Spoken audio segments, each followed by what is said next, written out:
señor Néstor Antonio Finetti. Usted ha sido citado como testigo en el expediente número 3115 del año 2009, que el Estado sigue en contra de Rubén Nelson Herrera, Pedro Javier Herrera, Miguel Raúl Gentil, Luciano Benjamín Menéndez, Carlos Alberto Mulhol, Jorge Héctor Zaneto, Joaquín Gil y Andrés del Valle Zoraide, por supuestos autores de homicidio y lesiones.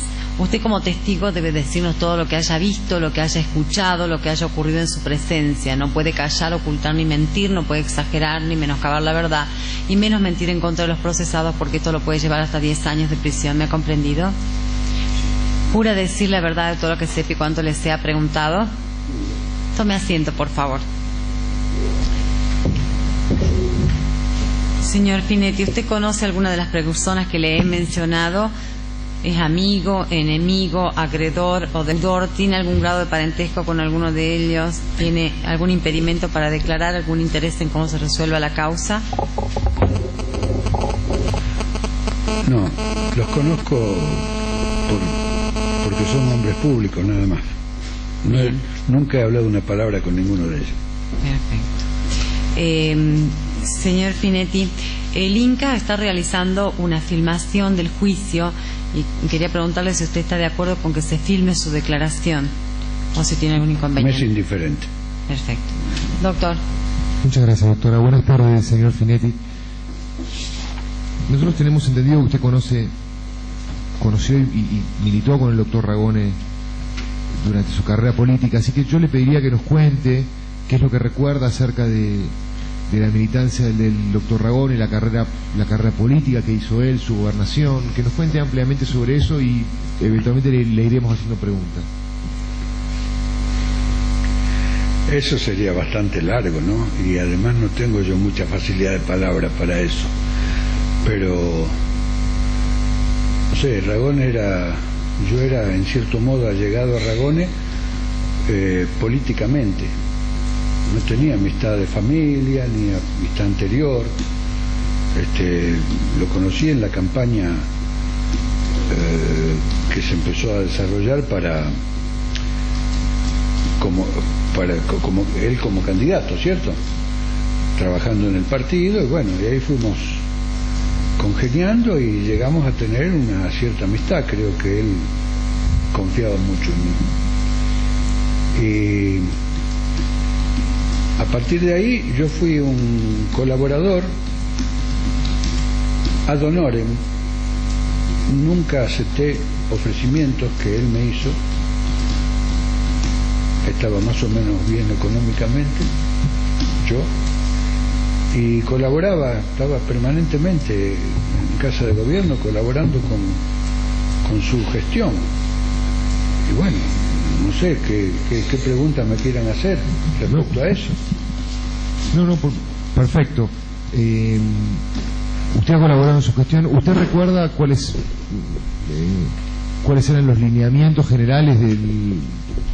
Siempre se ha hablado que la asunción de Ragone a la gobernación implicó un cambio en la forma de hacer política en Salta o en la forma de gestionar. Si usted puede decir cuáles fueron los grandes cambios que pudo haber generado la gestión del doctor Ragone como gobernador de la provincia. Bueno, la verdad que él asumió después de un gobierno de facto, de forma tal que en ese momento el cambio fue tremendamente grande y notorio, ¿cierto? Pero cualquiera que hubiera sido la gestión, el cambio hubiera sido muy notable. Ahora, yo diría que algo que es conocido por todos, de que priorizaba Ragone la honestidad en todos los que estén cerca de él y en todos los actos de gobierno. Era un momento muy convulsionado donde no se podían hacer muchas cosas, había muchas trabas de todo tipo.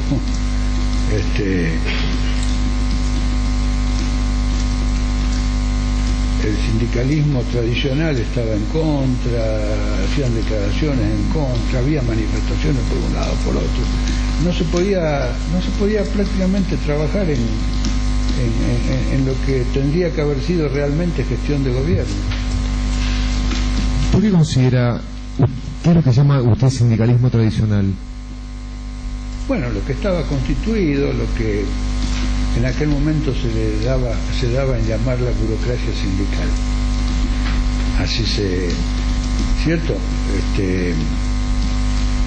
En un momento determinado, por ejemplo, la CGT de Salta lo declaró persona no grata al gobernador. Salió en el diario El Tribuno un manifiesto de la CGT declarándolo persona no grata. Cuando yo entré a su despacho, después de haberlo ya leído en mi casa, me preguntó, mire, ¿cómo se contesta esto? Así me dijo a mí. No decíamos de usted, no, éramos un grupo, eran otros tiempos. Entonces yo le dije, eso se contesta no contestándolo, se contesta con trabajo, porque más adelante nos van a tildar de inoperante y van a tener razón, porque no se podía trabajar, no era que él no quisiera, no se podía, era un momento muy embromado para eso. ¿Qué más? La CGT en general, esta posición de la burocracia sindical, ¿era solamente a nivel de Salta o había a nivel nacional una posición a lo que hacía Ragone desde el área sindical? Posiblemente sea a nivel nacional, pero en Salta sin ninguna duda, claro. ¿Y quiénes eran? O sea, los sindicalistas de Salta estaban en buena relación con los sindicalistas nacionales, ¿cierto? No sé si contesto con eso. Sí, entiendo perfectamente. Claro. ¿Qué se acuerda quiénes eran los sindicalistas salteños? ¿Cuáles eran los referentes los firmantes de la solicitada, de la declaración de persona no grata, o los sindicalistas referentes de la CGT salteña? Me acuerdo ¿O a qué sindicatos pertenecían? Ramos, en el gremio de los panaderos, que le decíamos el panadero Ramos, estaba Lavadens, de los cerveceros, había algunos sindicatos que no, por ejemplo, muy poco, Álzaga, que era sindicalista de los tabacaleros, lo apoyaba Ragone, que fue muerto Álzaga, no sé si sabrán que lo mataron a Álzaga. Bueno, muy poquitos sindicalistas. Había uno Sagra, bueno, había muy poquitos que apoyaban, y el resto estaban todos conformando la CGT y obstaculizaban todo lo que podían. Eso es lo que yo entiendo, ¿no? ¿Por qué su oposición de la CGT tradicional al programa político de Ragone? Yo creo que yo no soy un analista político, pero se me ocurre que era cuestión de intereses. Ragone no le dio cabida en puestos y demás, no repartió nada con ellos. Se me ocurre que si hubiera actuado de otra manera en ese sentido, también la reacción de ellos o la acción de ellos hubiera sido distinta. ¿Ellos pidieron puestos? No puedo asegurarles. Hubo, en general sí, no puedo asegurar puntualmente, me refiero, ¿no? Pero tengo entendido que sí. Bien, perfecto. No, así uno por uno de ir sino en conjunto, ¿no? Como que se le diera cabida a esa CGT. Después fue tomada. A eso iba. Eso era lo próximo que le quería preguntar. ¿Cómo fue esa toma de la CGT? Esa toma la tomaron una muchachada que se dio en llamar CGT clasista. ¿CGT? Clasista. Y que tenían al frente a dos hombres, Jaime y Salomón, Armando Jaime y creo que Juan Carlos Salomón. Salomón justamente después fue empleado judicial. Bueno, y en un momento determinado, no me acuerdo de la operación cómo fue, porque yo no estaba presente, pero entraron en la CGT mucha gente y no permitieron después que entraran los dirigentes naturales. Y lo tuvieron bastante tiempo a la CGT, que fue un problema muy grande para Ragone. ¿Cuáles fueron los motivos de toma de la CGT? Bueno, los motivos habría que preguntárselo a ellos, ¿no? Pero ellos, usted ha visto cuando hacen un corte de camino, cosas para tomar notoriedad. Y bueno, ellos tomaron la CGT y tomaron una notoriedad tremenda. Eso llegó a Buenos Aires, sin duda, rápidamente. Y de Buenos Aires presionaban para que Ragone los sacara de allí, porque que liberara la CGT y Ragone no quería reprimirlos. Jaime y Salomón estaban alineados políticamente con Ragone. Simpatizaban. Yo acá, se tiene que estar un mes acá. Jaime y Salomón, ustedes no sé si sabrán que en las divisiones internas del partido, las divisiones internas con motivos electorales, así, Ragone era la cabeza de lo que se dio en llamar lista verde, y Jaime y Salomón eran militantes de la lista verde desde muchachitos, jovencitos, desde la juventud. Tuvieron muchos problemas un día, eran como los jóvenes de acción, ¿no? En algún momento fueron los que quemaron una bandera belga, cuando vinieron Reyes, ¿quién? Se me escapa ahora. Vinieron Reyes de Bélgica, creo que vinieron, y ellos quemaron una bandera un día ahí en la primera cuadra de Mitre. Jaime se trompeó con Juan Carlos Conejo Linares, que eran peronistas pero más tirados a la derecha, ellos se consideraban bien de izquierda, y así eran muchachos así, ¿no?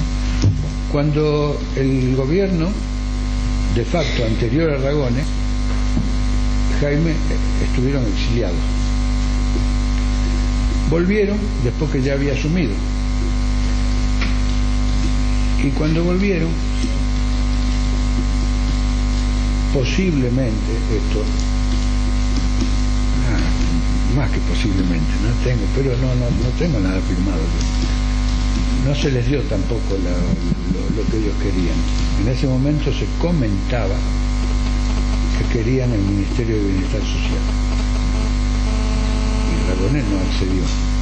Entonces se pusieron también a obstaculizar.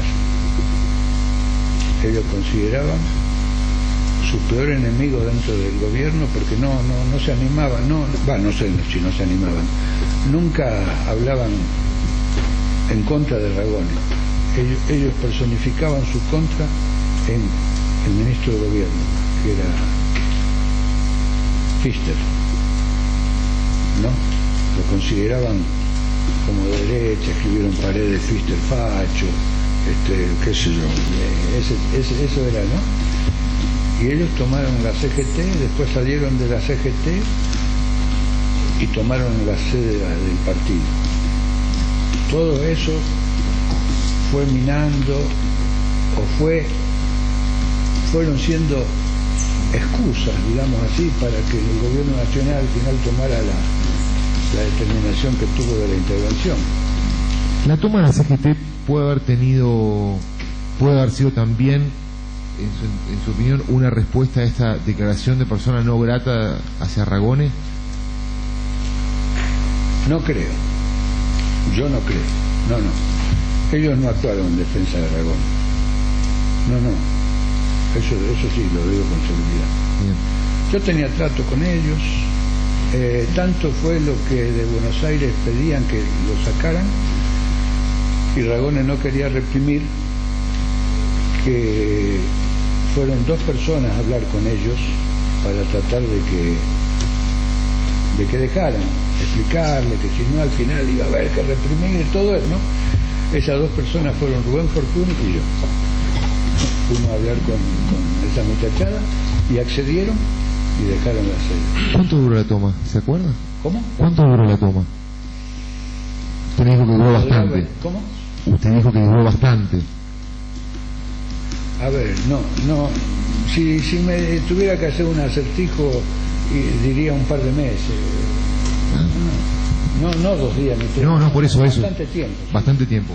Y cuando usted dice, llamaban de Buenos Aires para que desalojen, ¿desde qué área llamaban de Buenos Aires? ¿Desde el partido, desde el gobierno? No, yo no formaba parte del gobierno de Ragone. Pero estaba cerca de él, por eso le pregunto. Sí. Yo entiendo que era del Ministerio del Interior. Y además, más que directamente en esa forma, emisarios.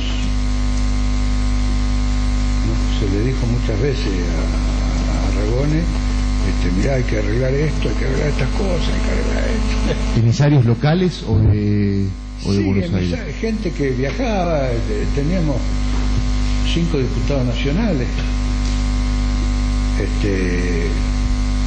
los 2 senadores, que en ese tiempo eran 2, ahora son 3. Y bueno,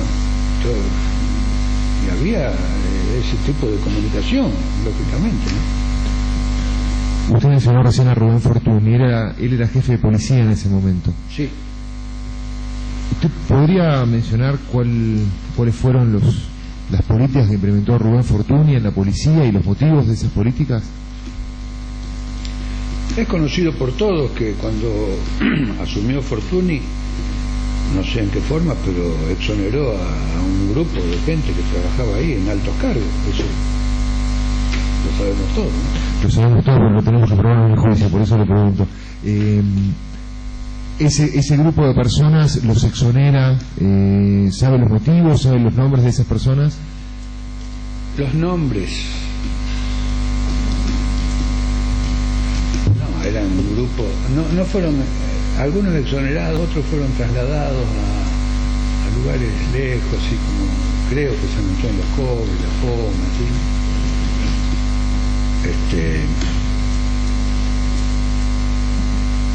Uno de ellos sin duda es uno de los que ha nombrado la señora jueza, Gui. ¿Y los motivos de esa decisión? Los motivos. Sí. Según mi entender, o sea, según lo que yo recuerdo, se decía que durante el gobierno de facto, habían torturado. Eso es lo que se decía. Pero yo no lo he comprobado eso. Por supuesto. No. Usted me pregunta los motivos, yo digo que eso es lo que se comentaba. ¿Usted tenía trato con Fortuny? Cuando él iba a la casa de gobierno. Y antes, bueno, algún trato, sí, pero incluso después que fue también, él fue suplantado por el teniente coronel Sánchez, también, porque era cuestionado de Buenos Aires, fue cuestionado el intendente, ingeniero Babio, fue reemplazado por el presidente del Consejo, que era Juan Carlos Sánchez, fue cuestionado el ministro del Gobierno, Pfister, fue suplantado por un señor Mondada.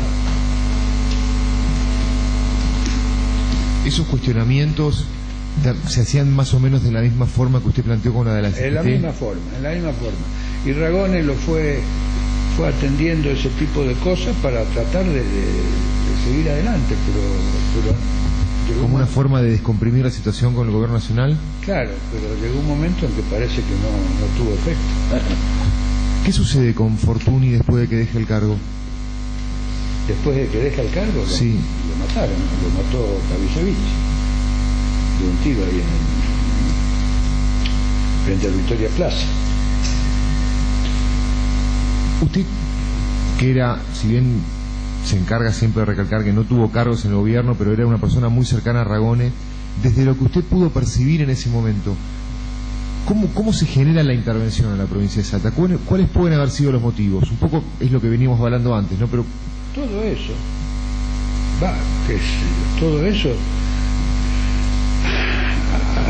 buscando en la mente se pueden ir encontrando algunas otras cositas, pero bueno, eso era, estaba conceptuado, había, a ver, es cierto que Babbio, el ingeniero Babbio, dio lugar en la municipalidad a varios muchachos que tenían actuación como montoneros.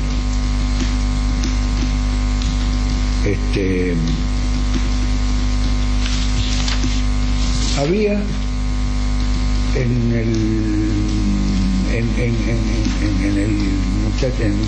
también un muchacho, tenía 32 años, Pfister, ministro de gobierno, él tenía mucha simpatía con Montonero también, no había tenido actuación anterior, pero resulta que esa gente de Montonero, estaba Carlito Urrutia, era el referente en Salta, eran los que dentro de todo ese confusionismo y toda esa contra, en cierto modo organizada por alguien, ya habría que hablar más, ellos lo apoyaban. Entonces cuando aquel está en contra, aquel en contra, aquel en contra, me apoya, parecería como que Ragone era parte de Montonero, los indicaban como eso en algunos medios, trataban de que se viera así, y no era así.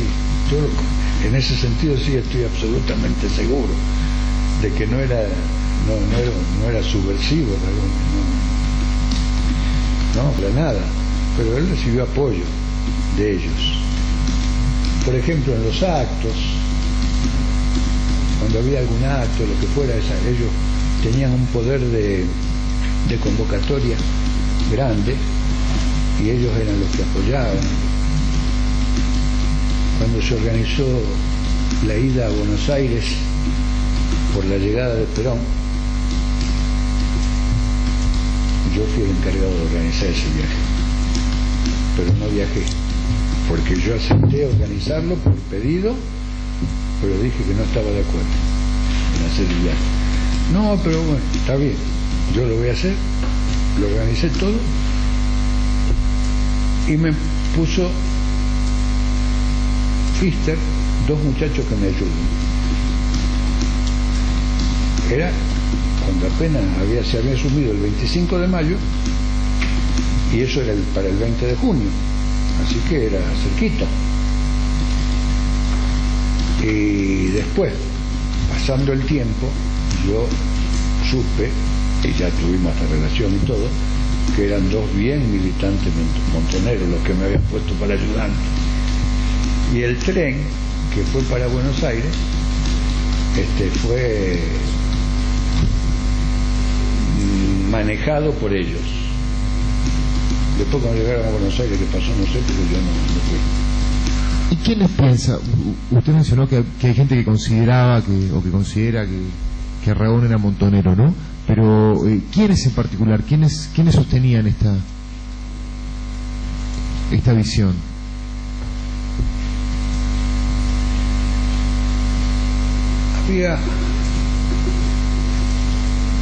Había muchos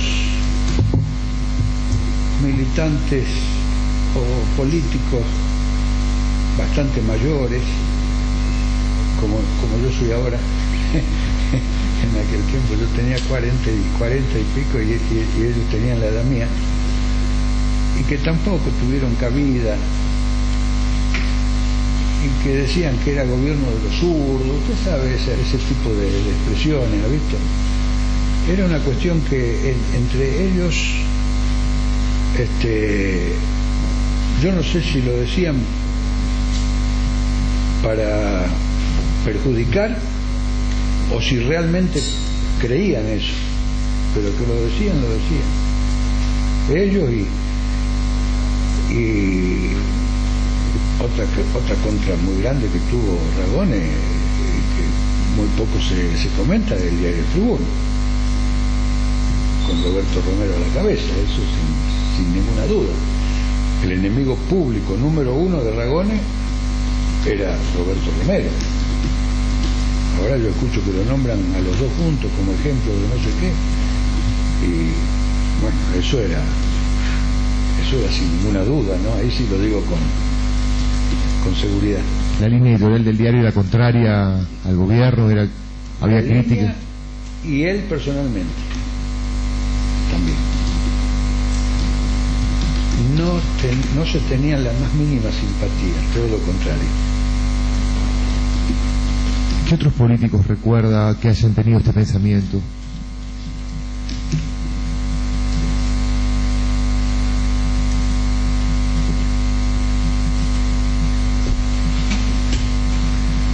A ver, hubo un día cuando mataron a Rucci, se hizo una misa en homenaje a él,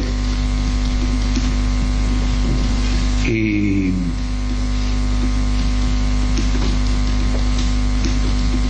hubo una comunicación del gobierno nacional al gobierno de Salta, indicándole que se iba a hacer esa misa, que era una misa oficial, y que la bandera tenía que colocarse a media asta en los lugares públicos, ¿no? Esa comunicación no llegó a Ragone. En aquel momento lo que corrió entre nosotros, digo así porque son todas cosas de palabra, yo no estoy inventando nada, pero no tengo un papel para demostrarlo. Se dijo en aquel momento que el secretario privado de Ragone no se le había hecho llegar. Entonces Ragone no tenía interés en concurrir a una misa organizada por los sindicalistas, sin saber que era una misa con carácter oficial. No sé si me explico bien. Aparte de los sindicalistas, que los mismos que le habían declarado persona no grata. ¿Cómo? Los mismos sindicalistas que lo habían declarado persona no grata. ¿O sí, fue después? Si no, lo que no le puedo decir si esto que estoy relatando ahora es anterior o posterior. Pero en la medida que no fuese un acto oficial, él no iba a ir. Sea o no la comunicación, ya la relación era la misma. Entonces Ragone no concurrió. Como no concurrió Ragone, alguien, no sé quién, porque tampoco concurrí,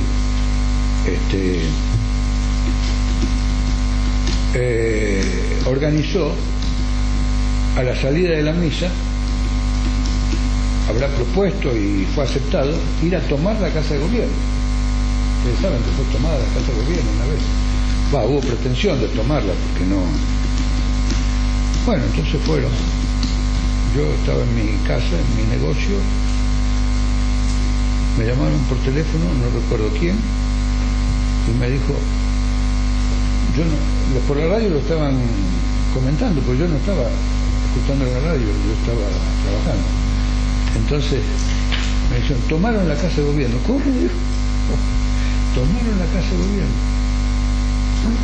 ¡Pum! Salí corriendo para allá. Bueno, y ahí estaban la antigua Casa de Gobierno, ¿no? En la calle Mitre. Ustedes conocerán ahí que tiene unos escalones, después tiene una escalera que se abre así, para arriba. Cuando yo llegué, y Ragone tenía su despacho abajo.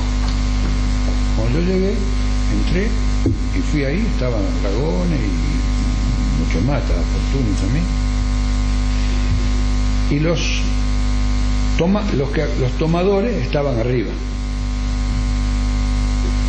y había policías en la escalera, de forma tal que cuando yo llegué no había ninguna cuestión de violenta, sino que, bueno, ahí había políticos para llegar a contestar la pregunta esa, ¿no? Ahí estaba, por ejemplo, Bravo Herrera, Horacio Bravo Herrera, que después fue senador cuando el gobierno de Romero. Estábamos ese ramo que nombré, estaba una señora concejal que era Matilde Bedia de Gil, Matilde Bedia de Gil, que después fue diputada nacional también. Y había por lo menos 60, 70 personas, había muchos, lo del Negro Rueda, qué sé yo, no me acuerdo de uno por uno de quiénes eran, ¿no? Pero había mucha gente. Y bueno, y eran así de esos que le comento, ¿no? De que me acuerdo perfectamente Bravo Herrera, porque fue uno de los últimos en salir de ahí, lloró, bueno, porque es una persona más notoria que los otros, ¿no? Un dirigente de más peso, digamos así. Usted, cuando yo le pregunté, todo esto viene a cuento de las razones de la intervención, ¿no? Y usted me dijo, bueno, por todo esto... Por eso, mire todas las cosas que hice. Pero... usted mencionaba también, digamos, las personas que estaban en contra políticamente de Ragone. Usted, por lo menos en Salta, a nivel local, lo que usted dijo era, y corríjame si en esto me equivoco, porque a lo mejor no rememoro, que Ragone como que tenía muchos seguros en su gobierno, y que eso a lo mejor alguna gente se resistía. ¿Usted piensa que esa resistencia se replicaba a nivel nacional, que no gustaba que Ragone tenga este tipo de gobierno o determinadas personas en su gestión, y que eso pueda haber motivado la intervención? Bueno, eso está demostrado después con la intervención. ¿Qué es lo que demuestra la intervención después? ¿Qué es lo que pasa con la intervención? No, de que no estaban conformes con eso que usted me estaba comentando. Porque, digamos, la provincia era una provincia que se gestionaba igual, que no tenía... era una provincia que funcionaba con... Sí, no había problema, no hubo ninguna acusación de malversación, ni de ningún mal... Eso no, jamás podía nadie imaginárselo en un gobierno de Ragone. Y sin embargo la provincia se intervino. Claro, por eso, por cuestiones políticas, no por otras. Sin ninguna duda, eso no. Cuando luego de la intervención de la provincia se interviene el partido también, ¿usted recuerda algo de la intervención del partido? El presidente del partido era el doctor Ricardo Falú.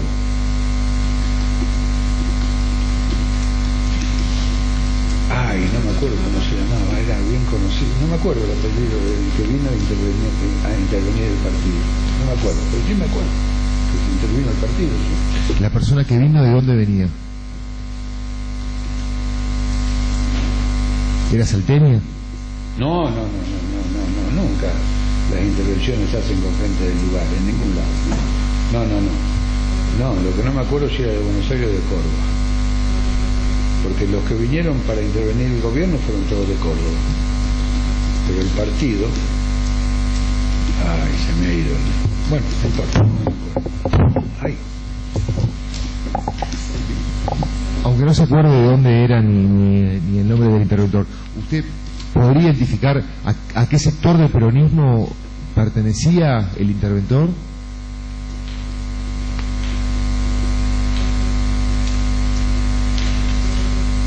A partir de ahí,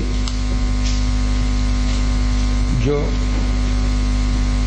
me alejé, ¿no? Pero cuando mandaban a alguien, por ejemplo, a ver, antes de eso, antes de intervenir el partido, cuando la renuncia de Cámpora y Solano Lima, y Perón fue candidato a presidente,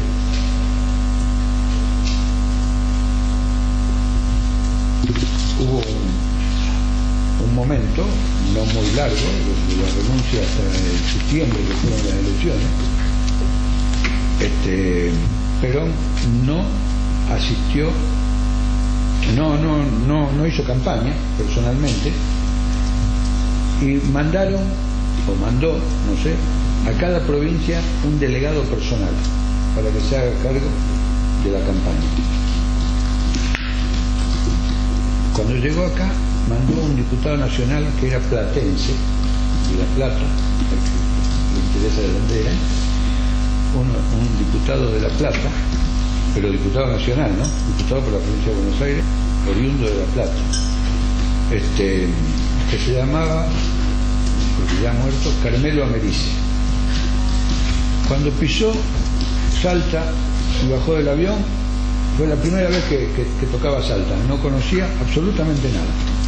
Entonces lo primero que hizo fue dirigirse al gobernador, que era un gobernador peronista, se fue a presentar y a decirle, bueno, y le comentó que no conocía.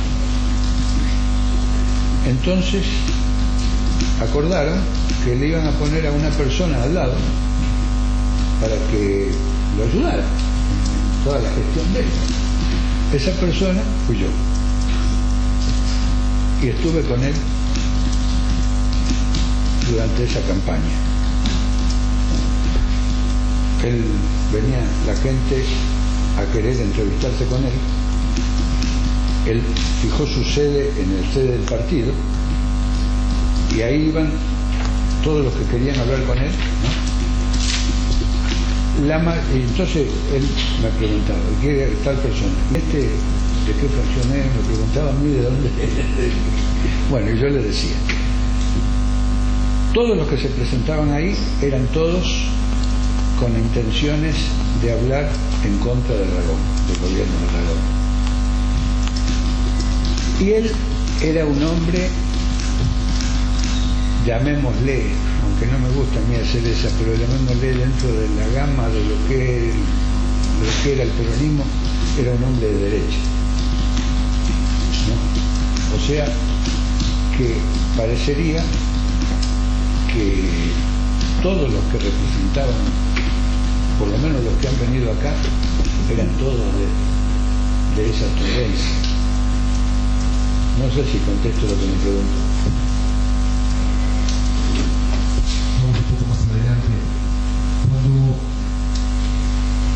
Cuando ya con la provincia intervenida, Ragone vuelve a su actividad habitual, y en un momento se empieza a barajar la posibilidad de presentarse de vuelta a las elecciones internas. ¿Qué nos puede contar de eso? ¿Cómo se gesta eso? ¿Cómo qué? ¿Cómo se gesta eso? ¿Cómo se gesta? Sí. Bueno, él era el líder de un grupo importante que era mayoría en Salta, eso sabido por todos.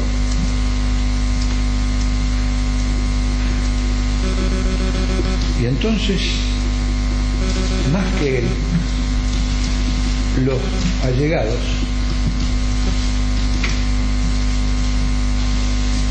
a ver, con él como bandera en una interna, que era lo que iba a suceder, eso me está preguntando, ¿no? En el momento de la interna, claro, se ganaba con absoluta seguridad.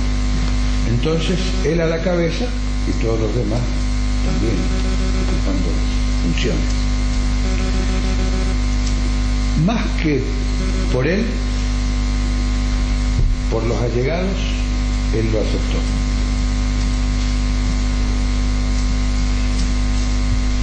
Yo no me quiero poner en... Pero yo estuve 4 horas conversando con él antes de eso, 4 horas seguidas, continuadas, y logré convencerlo de que no se presente. Le dije, este es un proceso este proceso es como una trituradora, todos los que estemos en él vamos a salir triturados, tenemos que alejarnos y ya vendrá el momento en que se pueda volver. Y él al principio no quiso, no me lo aceptaba, principalmente por toda la gente que dejaba, y después accedió. y lo noté más contento, digamos, como que salía de un problema. Esa noche había una reunión en la casa de Aurando allí, una reunión que fue muy numerosa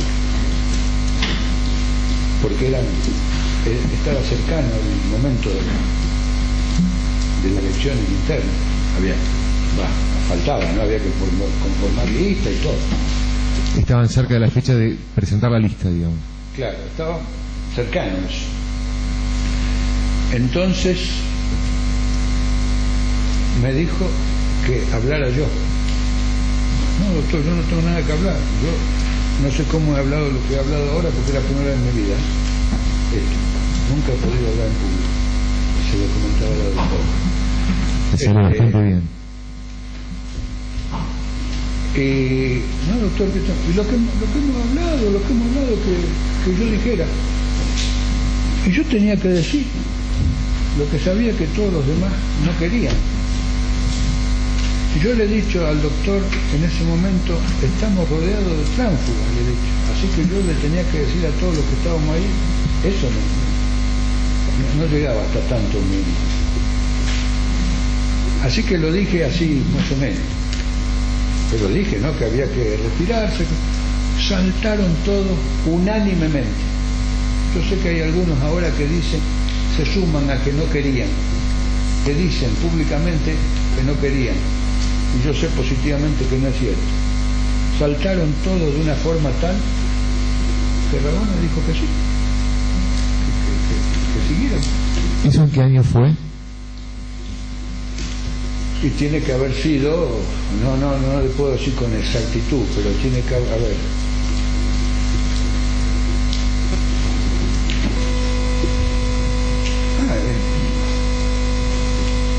En el 76, claro, pero a ver, no, quiero empezar a ver la fecha. No, al principio del 76, muy al principio del 76, porque al día siguiente nos reunimos en el consultorio de él para conformar la lista. O sea que la secuencia, usted sabía que con Rabone de bandera la elección interna se ganaba. Claro, o sea, Rabone no panorama político. El gobierno nacional interviene, lo echa. Sí. Y en el partido del gobierno nacional hay una interna y la gana el echado. Por eso yo le pregunto la secuencia a ver si la entiendo bien. Estaba la provincia intervenida, se venían elecciones. Ustedes sabían que en las internas del peronismo, con Rabone a la cabeza, con Rabone como bandera, las internas las ganaban. Sí. Rabone no estaba muy convencido de seguir o no, pero por la gente que lo venía acompañando, decide ir a las internas. Sí, usted lo convence de que no, porque los iban a triturar. Es así. Usted charla 4 horas con él. No. Que todo, a ver, eso que dije de triturar, que todo el que estuviera inmerso en ese momento en la política interna, principalmente del peronismo, iban a salir mal parados. Yo le pregunto por qué. Porque si era una interna que se ganaba, ¿cuál fue el motivo por el cual usted...? Era todo muy complejo, todo eso que decía antes, con el gobierno nacional en contra, era todo muy complejo y entrelazado. Era momento para abrirse y volver después. Eso lo tenía yo muy claro. ¿Porque no se iba a poder gestionar o porque ya había riesgo de otro tipo? Yo, hasta ese momento, yo nunca escuché que ningún tipo de amenaza ni nada por el estilo. Hasta ese momento. Usted lo que pensaba que era un panorama de gestión complicado, digamos, si se ganaba una elección. Claro, sí. No por amenaza, no. Si no hubiera sido otra forma. No. Bien, entonces se deciden, usted va a esa reunión donde al final termina Rabone aceptando ir a las internas, al otro día se juntan en el consultorio, arman las listas. Sí. Es así. ¿Y después cómo sigue la secuencia? ¿Se acuerda? ¿Las presentan, las listas? Yo le puedo decir, mire, ese día en la reunión que se armó la lista, yo acá voy a decir cosas que va a parecer como que la estoy inventando para ponerme un primer actor, y no, con absoluto, alguno que me demuestre lo contrario. Entonces Ragone van conformando la lista y me nombra él, a mí.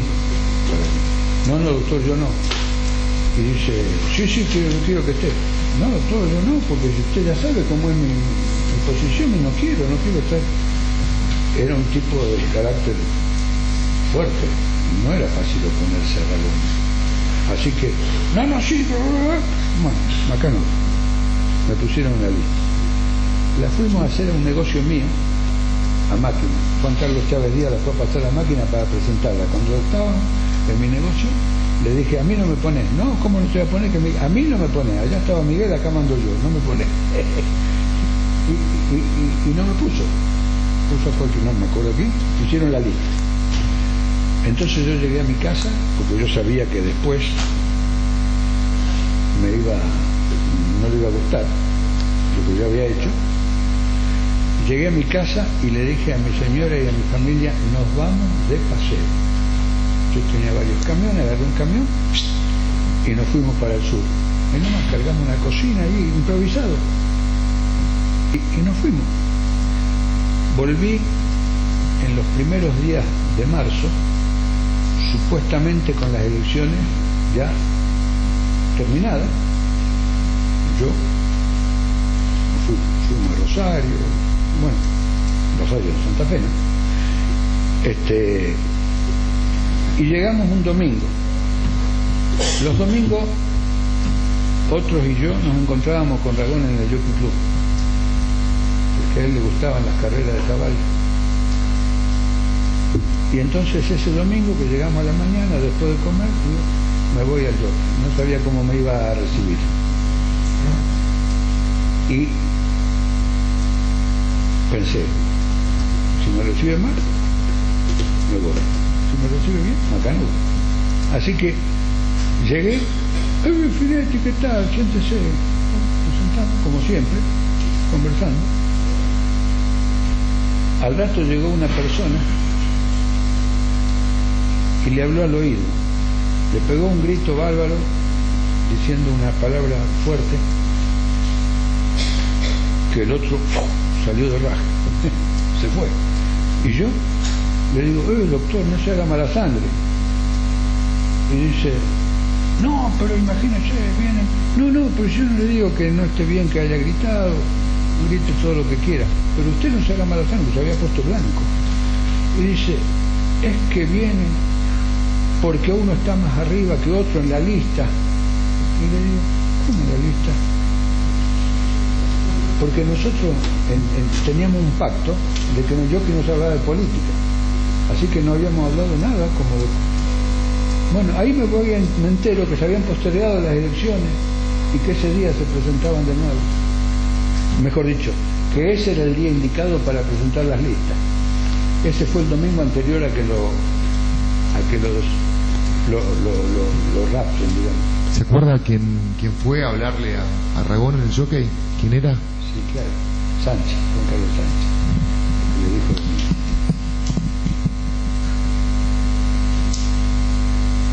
Ragone, ¿qué le dijo a Sánchez? ¿La palabra tal cual? Tal cual. Bueno, el asunto es que no solamente que le dijo, sino que pegó un grito tremendo.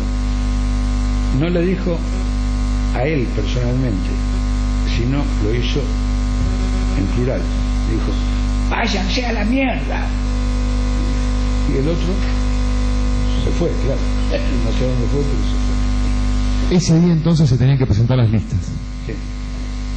Y al día a los 3 días, entiendo, a los 3 días fue que desapareció Ragone. ¿En esos 3 días usted tuvo contacto con el doctor Ragone? No. ¿O la última vez que lo vio fue en el jockey? La última vez que lo vi fue en ese momento. ¿Y qué se enteró del secuestro? O sea, ¿cómo toma conocimiento usted? ¿Hace alguna gestión después? ¿Cómo? ¿Usted toma conocimiento del secuestro del doctor Ragone cuándo? ¿En qué momento? Ese mismo día, o una hora después, más o menos. Fue Abraham Rayé, a un negocio que yo tenía en la calle Buenos Aires, primera cuadra, Buenos Aires 48, y también demacrado. Yo justamente era mañana temprano y estaba en la puerta cuando él llega y me dice palabras textuales: esto, lo levantaron a Miguel. ¿Cómo le puedo explicar? ¿Cómo lo levantaron a Miguel? Bueno, me explica, entonces ya no me acuerdo con qué palabra, que se la vi. Bueno, ahí al ladito había una playa, yo tenía un auto que lo dejaba, subí al auto, subió Rayé, no sé en qué momento, también subieron Carlos Chávez Díaz y Sánchez, los cuatro. Anduvimos por un lado, por otro, buscando cosas, ¿no? Buscando... Pregunta dónde fuimos. ¿Qué Sánchez? Pero a la central de policía varias veces. Perdón, ¿qué Sánchez se sube el auto? ¿El mismo Juan Carlos? El mismo Juan Carlos Sánchez, que para nosotros era el pelado Sánchez. Entonces, fuimos, entre varias veces que fuimos a la central, yo no bajaba porque nos parábamos en la central, sobre la vereda de la central, que no era autorizado, y yo era en mi auto y lo iba manejando. Entonces bajaban y en una de esas volvieron, en una de las varias veces encontraron el auto en tal lado, o sea, en Cerrillo, y ahí fuimos para Cerrillo y fuimos, creo que los primeros civiles, ahí había un policía. Dame una pregunta antes de seguir con los de Cerrillos. ¿Por qué iban a la central? Porque íbamos a la central porque había desaparecido un hombre y supuestamente la policía lo tendría que estar buscando, tendría que estar investigando el asunto. ¿Y a qué área de la central iban a averiguar? ¿Usted sabe? Sí, va. Le repito, yo no bajaba, pero iban directamente a hablar con el jefe, ahí subiendo la escalera a la izquierda. A la izquierda estaba el despacho del jefe, ahí iban. ¿Se acuerda el apellido del jefe? No, tendría que decir, por recordarlo de aquel momento no, tendría que decir ahora porque uno ya sabe. Pero jefe de policía era, iban a ver el jefe de policía. Entiendo que sí. Le repito, yo no bajaba. Pero por lo que le comentaban... Pero yo veía porque tienen una reja y estaba el auto parado ahí, que ellos entraban ahí a ese despacho. Bien. Van a Cerrillos entonces después. ¿Cómo? Bueno, perfecto. Estamos en Cerrillos, sí. Vamos a Cerrillos ahora. Sí. Son de los primeros en llegar, había un solo policía. Hay un policía. ¿Y qué es lo que recuerdan de Cerrillos? Lo recuerdo como si estuviera en este momento. Cuéntenos, por favor. El auto a 50 metros más o menos abajo de un gran árbol, que ahora el 24 pasado fui, porque había un acto ahí, y está el mismo árbol. El auto, en Peugeot 304, en el medio de la calle, no en ninguno de los costados, viene en el medio de una calle de ripio, que va al matadero, más o menos a 50 metros, como digo, de la ruta principal, y estaba el auto ahí, nos arrimamos y estaba, ese auto tiene en la parte de adelante como dos bateas en el piso, porque tiene un eje que va por el medio y que tiene como dos bateas. La parte del acompañante, todo el fondo ese estaba con una cantidad muy grande de sangre. Nunca he visto tanta sangre en mi vida como ese día. Y un zapato ahí entre la sangre esa. Nada más, eso se acabó ahí porque supuestamente, bueno, lo llevaron a otro auto. Esa sangre estaba entonces en lo que sería en la parte de adelante, en el asiento del acompañante. El asiento el del lado del acompañante. Del lado del acompañante. En la parte de los pies. Bien, ahí estaba también el zapato. ¿Llegó a haber sangre en algún otro lugar del auto? Yo no recuerdo haber visto. ¿Fueron a Cerrillos los mismos 4 que habían ido a la central de Los 4, sí. Bien, perfecto. ¿A qué hora habrán ido más o menos? Yo ahora, ¿no? Pensando, debe ser entre las 10 y las 11, ¿no? 10 y media, 11, algo así habrá sido. ¿Y se han quedado hasta qué hora más o menos? No, un momento nomás. No había más que hacer. Estuvimos, sí, un rato ahí, algún comentario entre nosotros, pero bueno, después emprendimos la vuelta. ¿Realizaron alguna gestión posterior después con relación a la investigación o siguieron contacto? Que yo participara, no. ¿No tomó contacto ni con la policía ni la justicia? No, con la justicia hace unos años declaré. Seguro, pero en ese momento no. El fiscal Toranzo. Bien, perfecto. No, en aquellos tiempos no. Yo no. Bueno, muchas gracias, señor Finetti. Vale. Yo no, pero además, a los relativamente pocos días, el 24, me metieron preso. Así que después ya no podía hacer ninguna gestión. ¿Quién lo metió preso? Y en la madrugada del 24, con el golpe. Con el golpe. Un pelotón del ejército, no sé si se llama pelotón o qué, 7, 8 del ejército. ¿Y usted estuvo detenido a disposición del PEN? No sé si habrá llegado a estar a disposición. No, porque estuve poco. Estuve 15 días. ¿Dónde estuvo? ¿Se acuerda? 2 días en los cuarteles y el resto en Villa Las Rosas. Perfecto. Bueno, muchas gracias, señor Finetti. Señor presidente. Doctor Juan. Sí. Buenas tardes, señor Finetti. Yo creía que ya se había terminado. Quedan varios todavía. No, sí, no tengo problema, estoy jubilado. Le agradecemos la predisposición. Un par de preguntas vinculado a lo que usted ya comentó.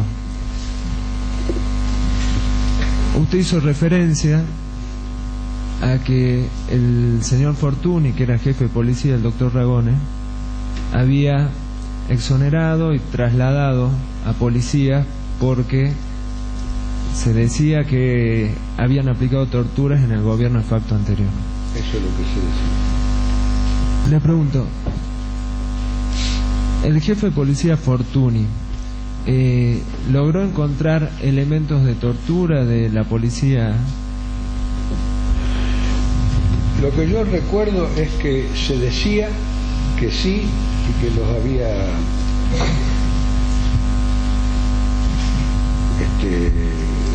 dejado fuera de curso, lo había roto, lo había quemado, no sé qué había hecho. Eso es lo que yo escuché, no lo vi. Las personas estas que fueron trasladadas y exoneradas, entre las cuales usted nombró, identificó a Joaquín Gil. Luego, cuando viene la intervención nacional en 1974, ¿vuelven a la fuerza policial? Sin duda, sí. Bien. Usted nombró como opositores políticos a Miguel Ragone, a la denominada burocracia sindical, nombró a Roberto Romero. Yo le quiero preguntar, dentro del Partido Justicialista, ¿qué líneas opositoras a la de Miguel Ragone existían?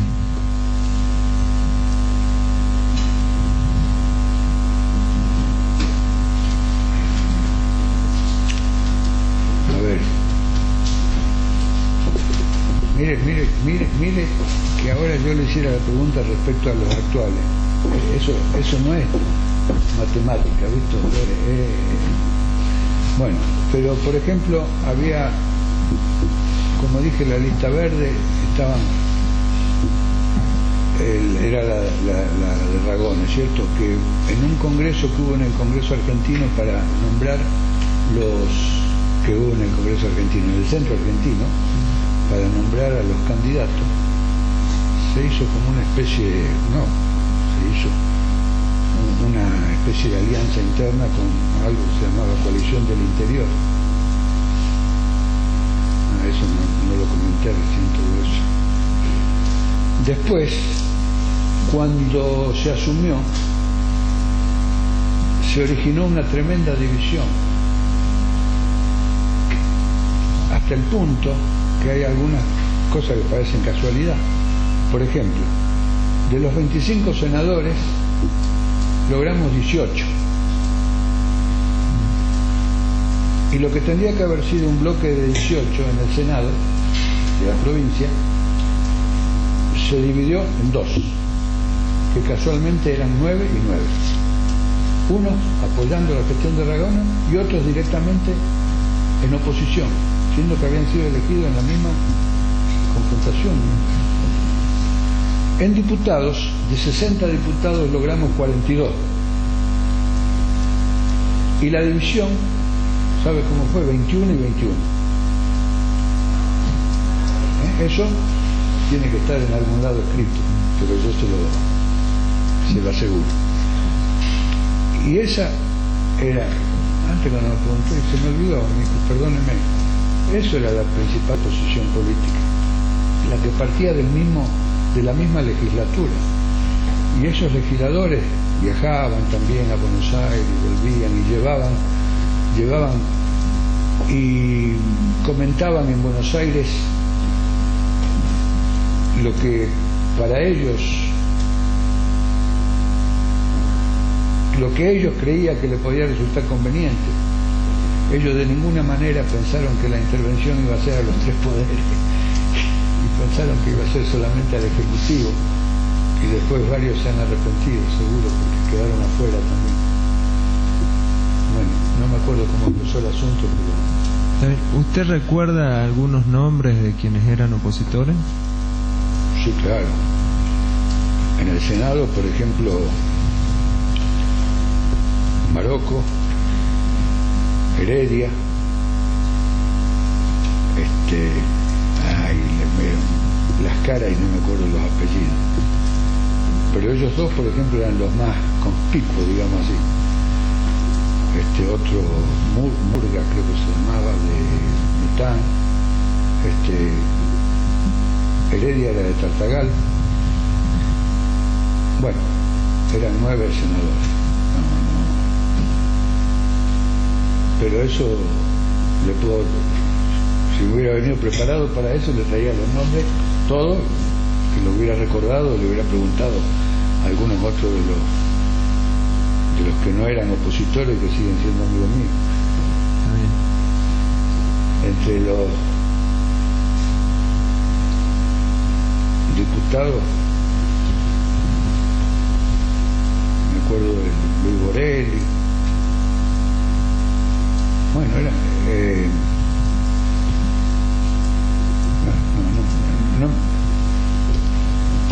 en mesa de café capaz que me acuerdo, pero ahora no me acuerdo de los nombres, perdóneme. Está bien, no hay problema. ¿Usted tiene conocimiento del grupo Reconquista? En su caso, ¿quiénes lo integraban? Pedrito González, Armandito Caro, Carlos Daula, que era muy joven, Juan Carlos Dávalo, Manuel Pesi, ya muy medio chango el que está ahora de concejal en Ovejas Álvarez,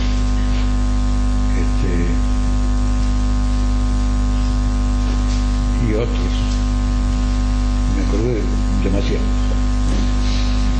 ¿Cuál era la posición política de este grupo Reconquista? ¿Eran simpatizantes del...? Bueno, ellos acompañaron para la campaña y fueron opositores después de asumir. El caso que les decía recién. ¿Dentro de ese grupo Reconquista también había senadores y diputados de aquella época?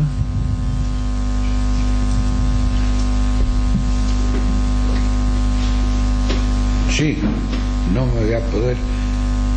Sí, y bueno,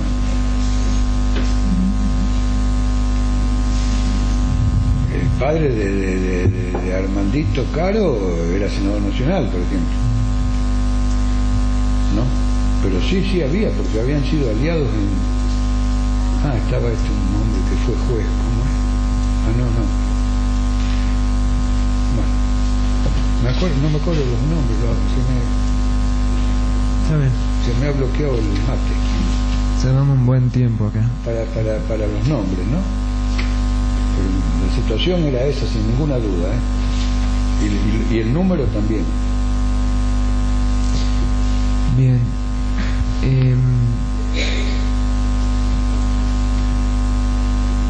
Según su conocimiento, ¿puede decirnos qué personas que trabajaron con Miguel Ragone sufrieron persecuciones en la época de la dictadura, tuvieron que ser exiliados o fueron desaparecidos, como nombró un compañero hace unos minutos? Bueno, que fueron funcionarios.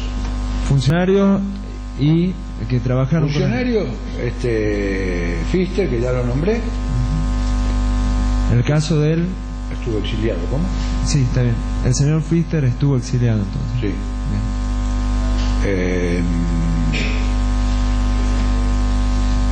Ernesto Tártalo, que era más o menos allegado, pero era funcionario municipal, estuvo preso muchos años. Babio también. Los primeros presos fueron 5, con el gobierno todavía de Isabel Martínez.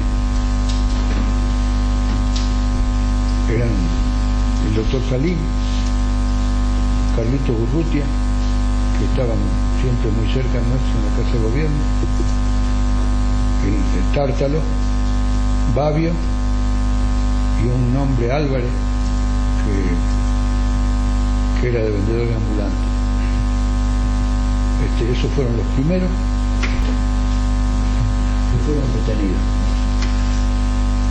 Y jueves y domingo yo los visitaba. ¿Usted cree que también sufrió esa detención de 15 días por su actividad política anterior? En principio sí, pero sí, no podía ser por otra cosa, pero parecería que apresaron o tomaron preso a una cantidad grande de gente, medio al voleo, con alguna actuación, por lo menos en el caso mío. Pero después, a mí, sin saber yo quién era, me visitó en la cárcel un capitán, Butkovich. Estábamos ahí, llega este hombre, por ahí, dice, ¿dónde está Finetti? Y yo casi me muero. Entonces le dijeron, abrieron, se aproxima, descubierto, me da la mano y dice, ¿usted no me conoce? No. Dice, claro, dice, yo lo saqué de su casa. Entonces él estaba a cargo. Dice, pero vi, porque ellos cuando me llevaron a mí, recorrieron toda la casa y mirando por todas las piezas, por todos lados, colchón, todo, revisaron todo y no encontraron nada. Yo no era subversivo, yo era peronista ragonista. No encontraron nada. Sí parecería que lo impresionó al hombre, tenía mis hijos, mi señora, una casa normal y común. Así que él me dijo que él había visto la preocupación en mi casa y que él personalmente se había encargado de investigar mi caso. Eso me lo dijo ahí en la celda. Dice, estas palabras dijo, hemos sido víctimas de falsa información. Ya está resuelto su caso en unos días con unos papeleos. Usted va a salir en libertad. Si me quiere dar el teléfono a su casa para que yo avise a su señora, ¿cómo no? Me dio el teléfono, le avisó a mi señora, y yo salía, y después de 3 o 4 días salí. Este hombre, capitán, dijo que era. En ese momento era capitán Butkovich. ¿Recuerda usted si su apellido era Butkovich Villa? No, segundo apellido no conozco. Sé que vivía por la calle Ojín, por ahí cerca, por el barrio de la estación de tren. Era familia de acá. Para ir terminando, por lo menos de mi parte.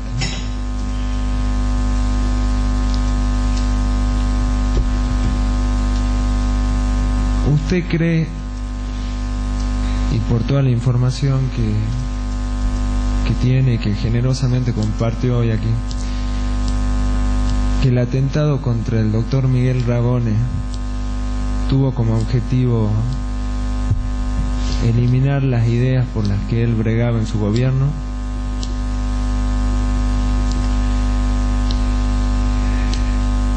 Lo que le puedo decir es mi opinión, y no sé qué valor puede tener mi opinión, porque basado en todo eso que viví en aquel momento. Se puede, por un lado, porque eso yo no lo tengo claro, yo no creo que haya alguien que lo pueda decir, o alguno que quiera no sé qué, pero claro, no sé, yo no lo tengo claro. Por un lado está el hecho de esos policías, por un lado exonerados, que no solamente fueron exonerados, sino que algunos, según se comentaba, porque yo no estaba presente tampoco, fueron cobijados por Romero, justamente, que lo mencioné como el enemigo público número 1, y después, al volver, tenían a su cargo la policía y sucedió el caso. Pero por el otro está esa cuestión política que le decía. Imagínese de ganar las elecciones internas un hombre que había sido echado, intervenido. Era ¿no? Así que las causales, yo no puedo aventurar a decir así. Está bien. Definirme por algo en particular. Había varias. Y ahora preciso la pregunta. La figura del doctor Miguel Ragone estaba en oposición al ideario que llevaban adelante las personas que realizaron el golpe de Estado el 24 de marzo de 1976. En contraposición, eso me exactamente, sí, lo que representaba Miguel Ragone.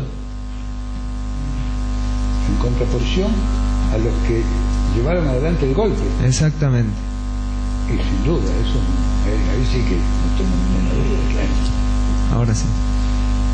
Muchas gracias. No más preguntas, señor. Doctor Leiva.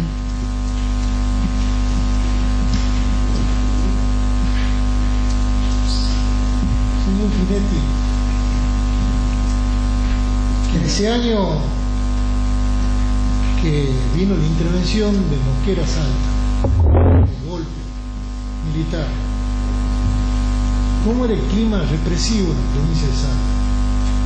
¿A quién se persiguió? Si usted tenía conocimiento, si ya habían empezado a haber presos políticos.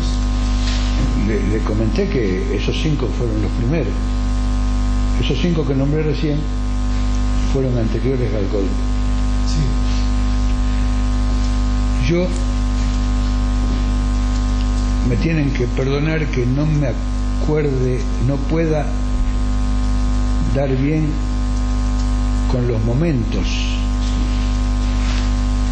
O sea, cuál fue la secuencia de los hechos.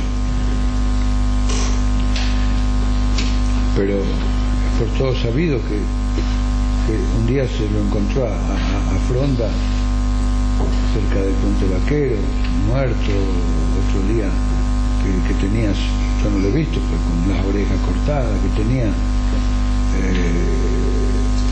Jaime, no el Jaime que nombré antes, sino otro, el Peticito, que también fue muerto. Bastante antes lo habían matado a Álzaga. Álzaga tenía a su cargo acá se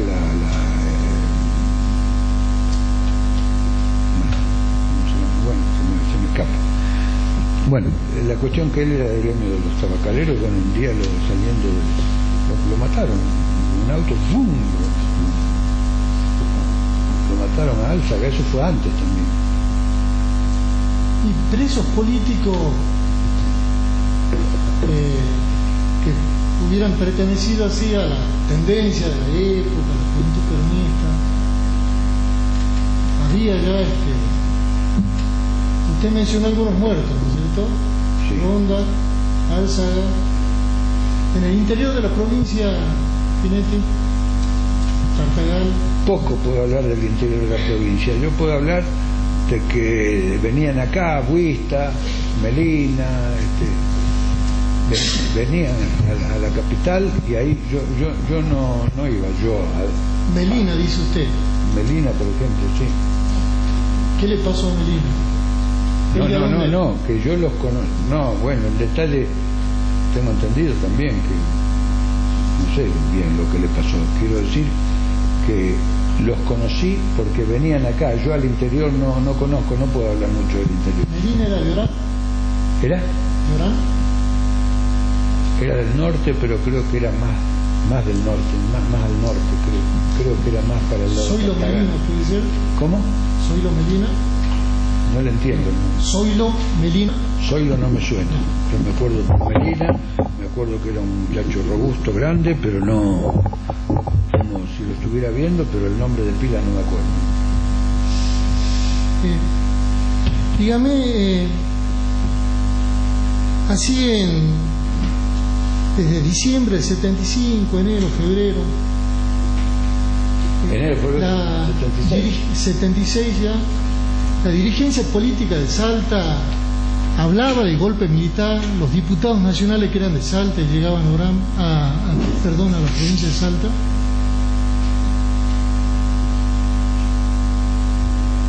Los diputados nacionales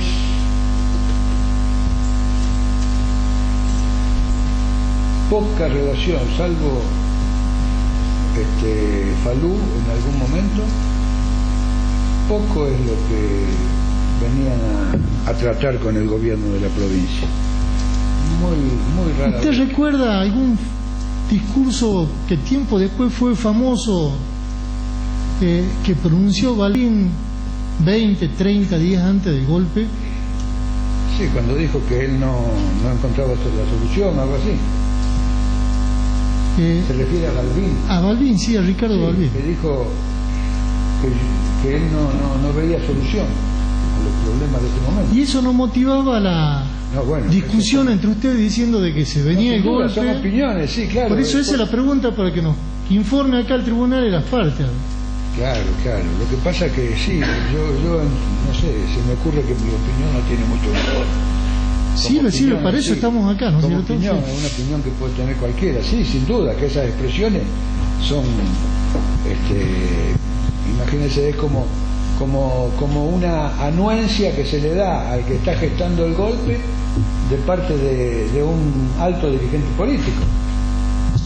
¿Cierto? Le está diciendo, bueno, acá nosotros no tenemos solución, hagan ustedes lo que quieran. Eso es lo que me pregunto. La pregunta que le hago está también vinculada acá a la cuestión de Salta, porque usted dice que conversó muchas veces con Ragone, 4 horas en una oportunidad. Sí, muchísimo conversé, con suerte. Y la pregunta mía era preguntarme si en esas oportunidades ustedes con Ragone también habrían valorado que se venía así un quiebre institucional. Y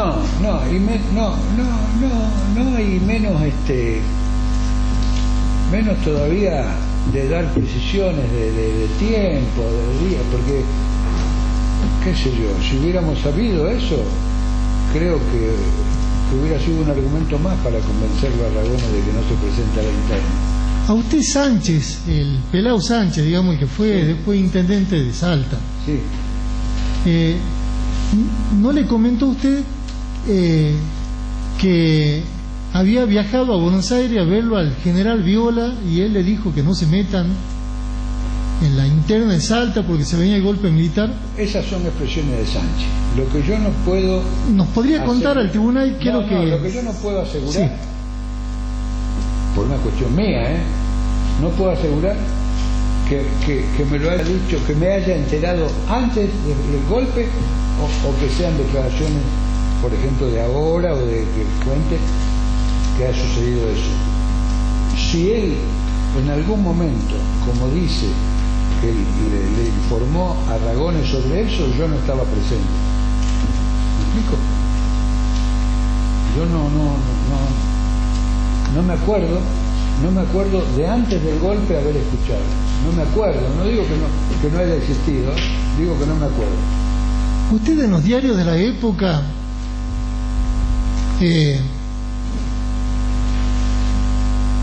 no se informaban de que los diputados nacionales, por ejemplo, previo al golpe habían empezado a retirar los bustos partidarios, las fotografías de sus familiares del Congreso de la Nación. No, bueno, pero eso ahora sí, es probable que haya sido, pero ¿cuánto? Un día o dos antes,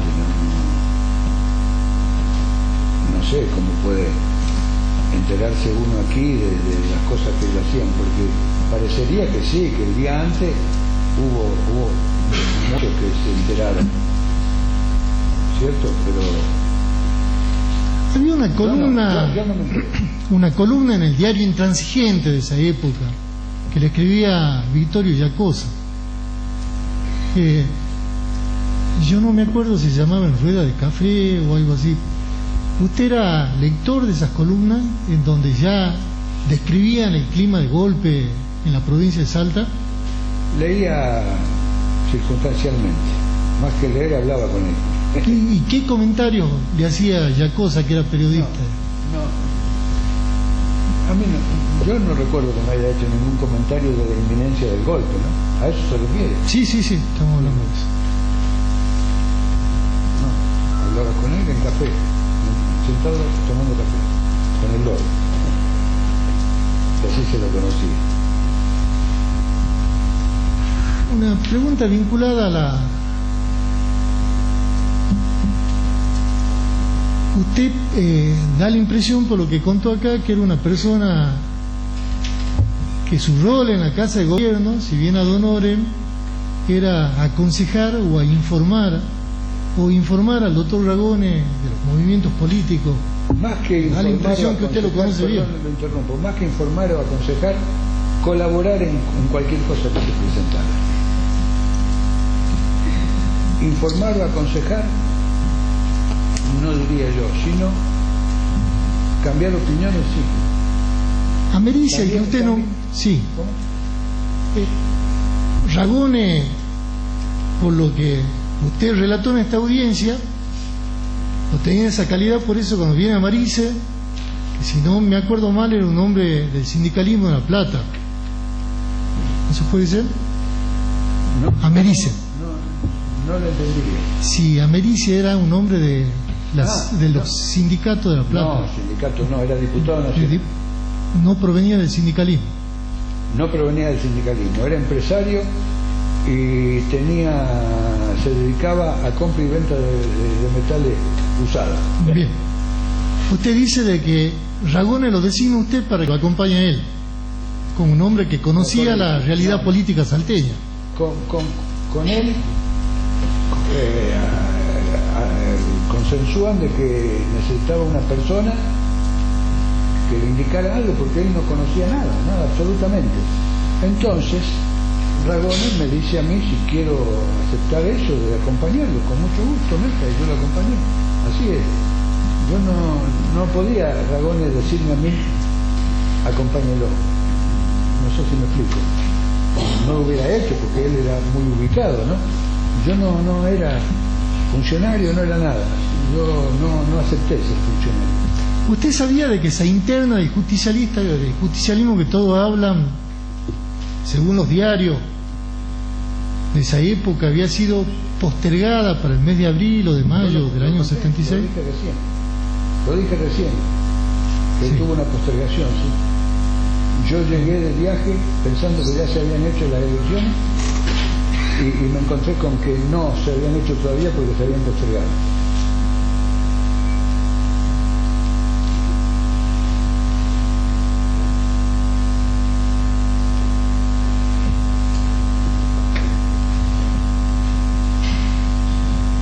Yo un par de preguntas más, señor Finetti. Claro. Usted dijo de que Babio puso una serie de muchachos que pertenecían Sí, a Montoneros. ¿Y el propio Babio a qué pertenecía? ¿Cómo? El propio Babio, Sí. el ingeniero Babio, ¿a qué sector pertenecía también a Montoneros? Yo no sé que haya actuado directamente él. Lo que sí, que ahí había unos muchachos que incluso vinieron de otros lados, de Santa Fe, había un muchacho que se llamaba Topano, y otros que tuvieron cabida ahí, se reunían, salían a hacer cosas en los barrios, a partir de ahí, a limpiar zanja, a ayudar a la gente, bueno, hacían cosas, y el lugar de encuentro era la municipalidad. Este Congreso Nacional que hizo la Unión de Estudiantes Secundarios en Salta, ¿usted tiene referencia de...? No me acuerdo.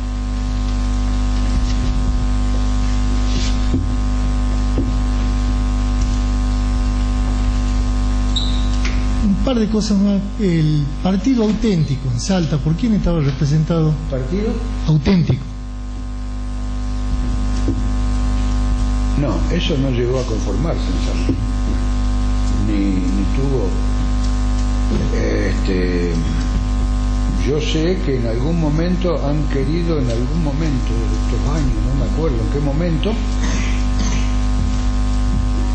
considerar que Ragone era parte de ese partido, y Ragone no fue nunca parte de esa agrupación, no sé cómo llamarlo. ¿Usted se acuerda que hayan venido en esa época Oscar Videgain, don Jorge Zepernik y Martínez Vaca, Salta, a ofrecerle a Ragone integrar el Partido Auténtico? Yo no tengo conocimiento cierto, yo no sé si han venido. Yo tengo conformado en mi cabeza de que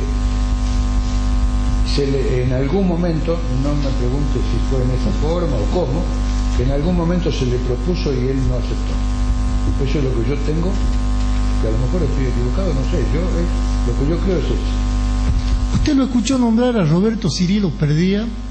¿Roberto? Cirilo Perdía. Perdía. ¿Era dirigente montonero? Sí. ¿Nombrante? ¿No sabe si él tuvo un ámbito de actuación política en esa época acá en Salta y en el norte de la Argentina? No. Aquí,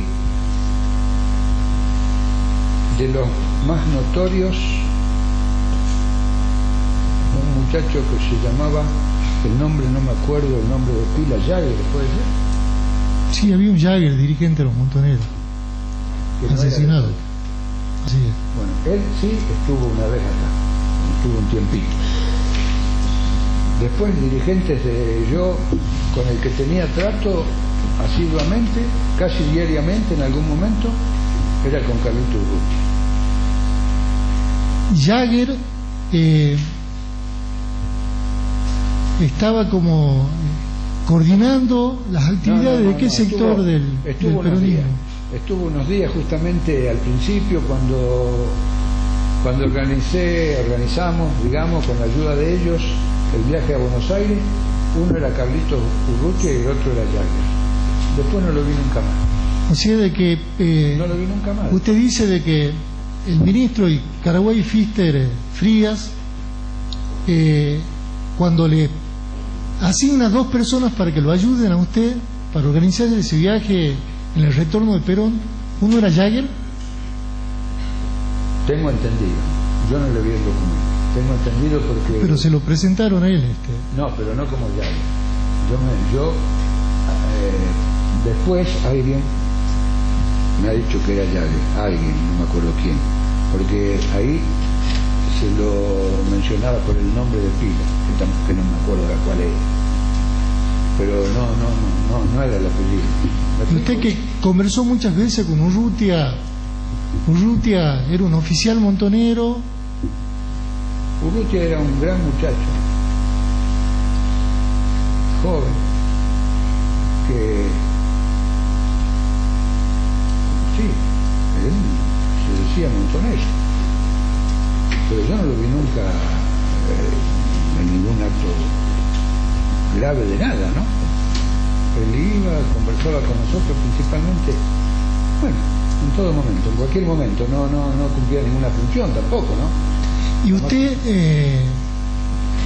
le informaba a Ragone en esas conversaciones que tenía en la Casa de Gobierno para que el jefe político de la provincia esté informado qué personas de su gobierno o en la intendencia municipal trabajaban con montoneros en esa época? ¿O Ragone ya la sabía, no sabía, era un ignorante de estas cosas? Yo supongo que sabía, pero a ver, Ragone no estuvo los 4 años, estuvo un rato.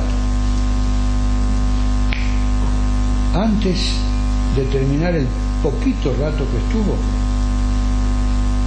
eliminó todo eso. Lo sacó a Babio y con él a todo eso.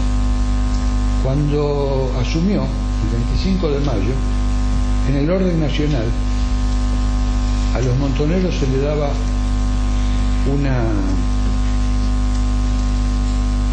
cabida. Cuando asumió Cámpora, cuando ganó las elecciones Cámpora, ¿quién era el presidente del Partido Justicialista Nacional? ¿Quién presidía? ¿Recuerda usted? Usted no, tiene que contar acá. No, está bien, no, pero para ponerlo, para que me ayude a poner en situación. Era Abal Medina. Que Abal Medina era montonero. Abal Medina vino acá a presentarlo a Cámpora en el acto que se hizo en Pueyrredón y Belgrano como candidato del partido. O sea que había una anuencia nacional respecto a los montoneros, y en un primer momento los montoneros, como dije, se arrimaron al gobierno de Ragone y fueron aceptados. Cuando se notó que no era de la digamos que eso ocasionaba problemas con el gobierno nacional, dio un viraje y puso las cosas en otro sentido, la prueba hacia otro lado. Así en función de esa participación, lo que pueda asignársele a Ragone respecto a esos montoneros que estaban cerca del gobierno, creo que no tiene nada que ver. Yo, mi opinión, ya que me la preguntó varias veces, también se ha dado. Mi pregunta tiene una finalidad concreta, a los fines del proceso y de los planteos que ha efectuado esta querella al momento de hacer el requerimiento. Pero una última pregunta. Usted dice de que la Cámara de Diputados y la de Senadores estaba dividida por mitad. Sí, con seguridad. Y que es por eso que por ahí el decreto de intervención que es público a la provincia de Salta dice que eran inoperantes los 3 poderes y lo intervinieron los 3. La pregunta es si en esa época los diputados y senadores que usted hizo alusión publicaban cartas solicitadas en los diarios nacionales pidiendo la intervención por estas cuestiones vinculadas a los montoneros y a la subversión armada. No sé si escuché bien. Si publicaron, si lo hicieron público. Si usted leyó en los diarios de la época. No recuerdo que lo hayan hecho público. Yo he hablado con ellos y ellos, porque, a ver, cuando la elección de marzo del 73, yo fui fiscal general del partido, no fiscal general del programa mesa por mesa, sino fiscal general de todo el partido. Entonces, por eso y por los actos y por todo, teníamos relación con todos los que estábamos en la misma boleta, digamos. No, yo no, todos los que estaban en la misma boleta. Cuando después se origina esa separación, esa división, no quiere decir que cuando nos veamos nos íbamos a agarrar a trompada. Yo conversaba con todos y bueno, y ellos sí decían que era un gobierno de izquierda, de zurdo y qué sé yo, que sí lo decían. Ahora, no recuerdo que lo hayan publicado en ningún lado. Era una de las cosas que esgrimían. Este contexto histórico del 75 que usted planteó con el secuestro de Fronda, de Álzaga y la muerte, ¿no es cierto?, de Luciano Jaime. La muerte de Álzaga sí. Los 5 detenidos también fueron anteriores. Fronda no me acuerdo en qué momento. Para no cambiarlo, ¿no? Yo dije, Fronda no me acuerdo en qué momento, si antes o después, no me acuerdo. Lo mismo Jaime, tampoco me acuerdo si antes o después. Mattioli, Puglioni, todo. Mattioli, ¿qué le había pasado a Mattioli? A Mattioli, a Puglioni, a todos, sí. Lo habían matado también. ¿Cómo? ¿En qué momento? Eso es lo que me... No digo la fecha, sino si los mataron. Los mataron a Mattioli, sí, claro. Bien. Yo digo, ¿qué influencia tenía el operativo Independencia, que ya estaba en la provincia de Tucumán, en las medidas de seguridad y en la represión en relación a Salta, que era una provincia pegada, cercana? Mire, me ha hecho acordar una cosa ahora. Yo les dije que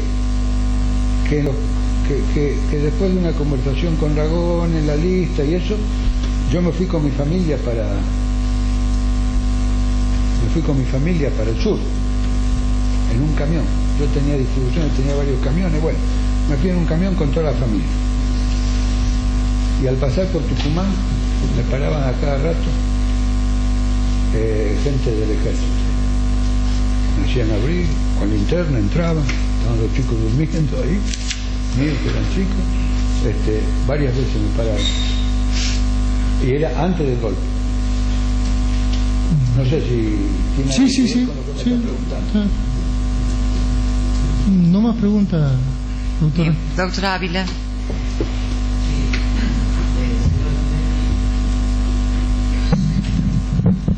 Quería hacer hincapié respecto de lo que usted recién hablaba, de que era un hombre que colaboraba con el doctor Ragone y que tuvo amplias charlas. En esas charlas que tuvo, por ejemplo, la que habló de las 4 horas previo a la presentación de la lista, no meritó y no le planteó, porque usted dijo que quería que Ragone no se presentase, no lo consideró un tema esencial, esto de las detenciones, la muerte de Tapia, de Mattioli, etcétera. No se habló de eso. No, yo además no era... Mirando al tribunal, Señor, por favor, puede ser que conteste. ¿Cómo? Señor Finetti, Mirando al tribunal, que conteste mirando al de tribunal. frente a nosotros y conteste las preguntas del doctor. Bien,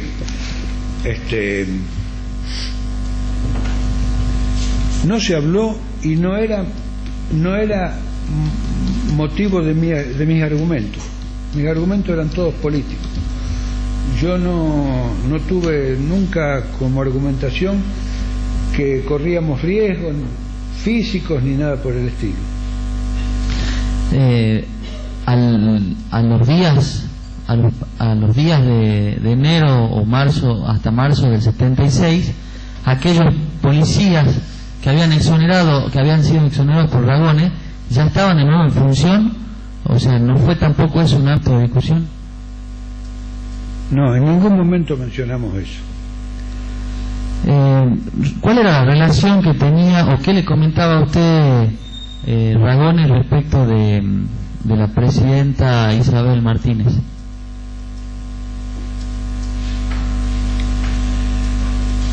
Bueno, después de la muerte de Perón, cambiaron muchas cosas y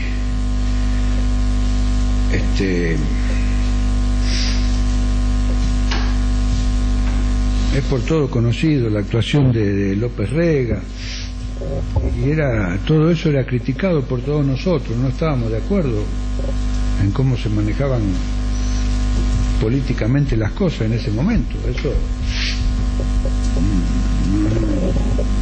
no me cabe duda de que coincidíamos en eso. Pero recuerda que en marzo del 76 López Rega ya no estaba en el país. Bueno, usted me preguntó justamente en marzo. Sí. ¿Qué opinaba del gobierno nacional? Yo me refiero, todo el concepto formado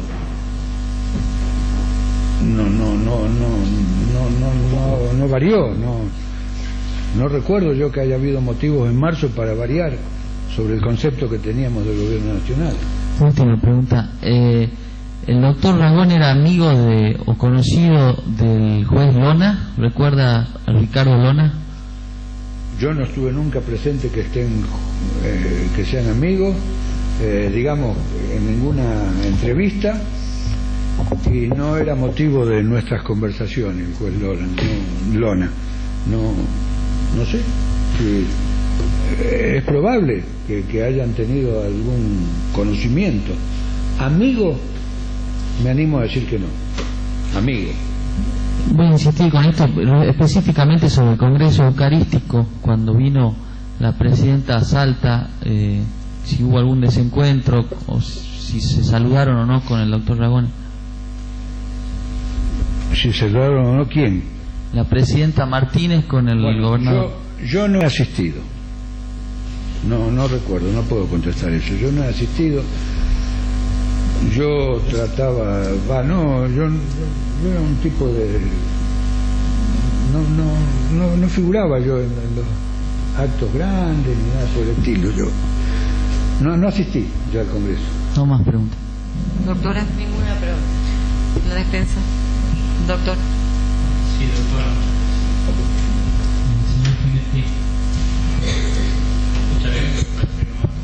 ¿Me escucha bien? Lo escucho bien. Gracias. De lo que ha manifestado usted y lo que surge de lo que hay en la constancia, la causa y las otras testimoniales, tenemos que la gente que acompañaba al doctor Miguel Ragone en su gobierno era de cierta tendencia de lo que se denominaría de izquierda. Es así. Los acompañantes, la lista verde, este número. No es fácil determinar quién es de izquierda y quién es de derecha, no, eso se utiliza mucho, pero no es fácil. Y pregunta, por ejemplo, yo le contesto. Sí. El doctor Canónica no era de izquierda ni nada. El Caraguay, o sea, Pfister. Sí, lo conozco. Yo creo que él tomó partido por el lado de Montonero, por eso que dije antes, porque fueron los que se arrimaron a apoyar y en contra de toda la oposición que había. Pero él no tenía actuación anterior. La pregunta es por lo siguiente: cuando interviene en la provincia y viene el doctor Mosquera, se puede decir que ingresa con todo lo que se denominaba la derecha peronista. Sí. La AAA, ¿qué nos puede decir al respecto aquí? Yo no puedo decir nada. Conocimiento. No tengo ningún conocimiento. El mismo conocimiento que puede tener cualquiera de la calle, que dicen esto la AAA, esto. Yo conocimiento de decir tal cosa, no tengo. Usted nos manifestó que cuando asumen se divide los que habían llegado con el voto del doctor Ragone en dos. En la legislatura. En la legislatura. Sí. En esta oposición, más el enemigo público que usted, ¿no? Esta oposición era tal en el sentido de que podían llegar a organizar algo como lo que finalmente le ocurrió al doctor Ragone, aliarse ¿Para intervenir? No. Estoy hablando ya de lo que sucedió el 11 de marzo del 75. No, yo no creo en esa gente que lleguen a eso, no, para nada. Yo no creo, pero es mi opinión. No, nada que ver. Una más pregunta. Su testimonio concluido. Gracias por venir esta tarde, señor Finetti. Está desocupado, puede retirarse. Gracias. Bien. Con el testimonio del señor Finetti hemos terminado con los testigos presentes para el día de la fecha. Vamos a pasar a un cuarto intermedio esta mañana a las 8:30. Señora Presidenta. No, 9:30. Doctora, Sí, yo doctor. tenía que hacer la petición que había quedado pendiente de ayer. Lo escuchamos, doctor. Gracias, ya sé que se tiene que ir, así que se la hago rápido. Sé que... ¿Qué? ¿Ya mismo? Espera un minuto, te escuchan, después pasamos al cuarto intermedio. Gracias. Bueno, como adelanté ayer, era para plantear la reposición contra la decisión de recibirle declaración como testigo al doctor Aragone a través de un pliego de preguntas, y para plantear reposición también contra la decisión notificada ayer de hacer el mismo tratamiento con el testigo Brutín Suárez, porque manifestó que tenía un inconveniente para venir en la fecha que se le había designado por el tribunal. Más allá de que el doctor Brutín Suárez ya había renunciado al tratamiento del 250, con lo cual calculo que si se le designa una nueva audiencia podría venir. Reitero los conceptos vertidos antes.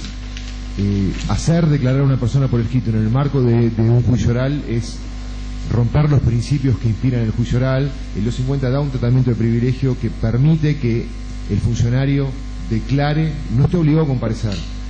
Yo entiendo que eso no es aplicable para esta etapa, pero si el tribunal parece haber entendido así, pedimos o que se los haga declarar por videoconferencia o, como también prevé la norma, acercarse hasta el despacho del funcionario y recibir la declaración testimonial.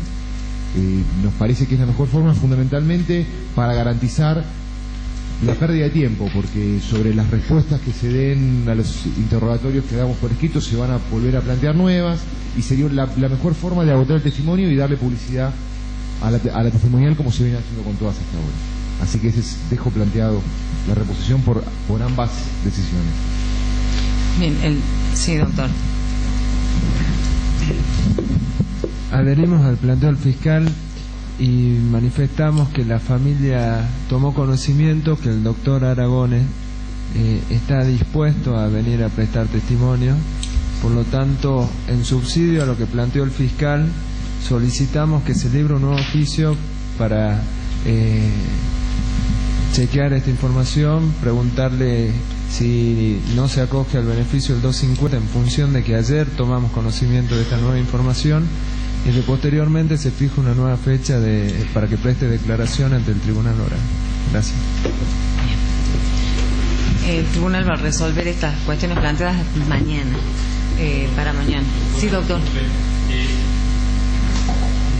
defensa se le hizo llegar una lista con testigos que tenían fecha de hoy, y hay varios que no han comparecido. No han comparecido los testigos de eso.